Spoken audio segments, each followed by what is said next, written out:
ഇതേപോലത്തെ ഒരു ഹൊറർ ചിത്രം വരുന്ന സമയത്തും ഇപ്പൊ നമുക്ക് ഹൊറർ എന്ന് പറയുമ്പോൾ അല്ലെങ്കിൽ ഒരു പാരനോർമൽ എന്ന് പറയുമ്പോൾ തന്നെ മൈൻഡിൽ കുറെ കാര്യങ്ങൾ ഓടുമല്ലോ, കുറച്ചുകൂടെ വയലൻസ് ഉള്ള അങ്ങനത്തെ ഇതൊക്കെ.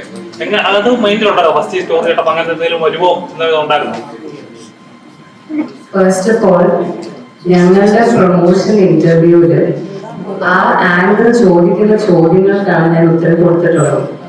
ഒരു സിനിമയെ കുറിച്ചിട്ടോ അല്ലെങ്കിൽ എന്റെ സ്വന്തം ഇൻഡസ്ട്രിയിൽ ഇറങ്ങുന്ന ക്രിയേറ്റീവ് ആയിട്ടുള്ള വർക്കുകളെ പറ്റിയിട്ടോ മോശമായിട്ട് ഞാൻ അഭിപ്രായം പ്രകടിപ്പിക്കില്ല. ഞാൻ പറഞ്ഞത് ഒരു കാര്യവും വന്നത് വേറൊരു കാര്യമായിട്ടാണ്. അതില് വളരെ ദുഃഖമുണ്ട്. നേരെ ഇത് ഉപദ്രവിക്കേണ്ടി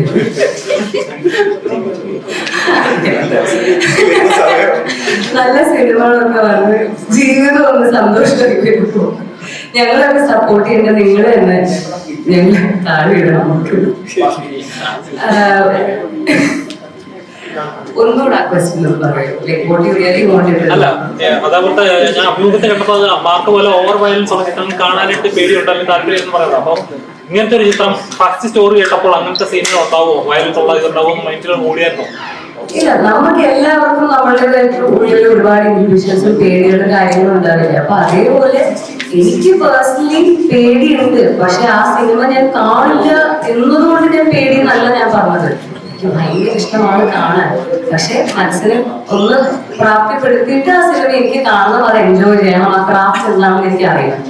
അതേപോലെ ഈ സിനിമ ചെയ്യുമ്പോൾ പാരനോർമൽ ആക്ടിവിറ്റീസ് എനിക്ക് ഭയങ്കര ഇഷ്ടമുള്ള കാര്യങ്ങളൊക്കെ കാണുന്നത്.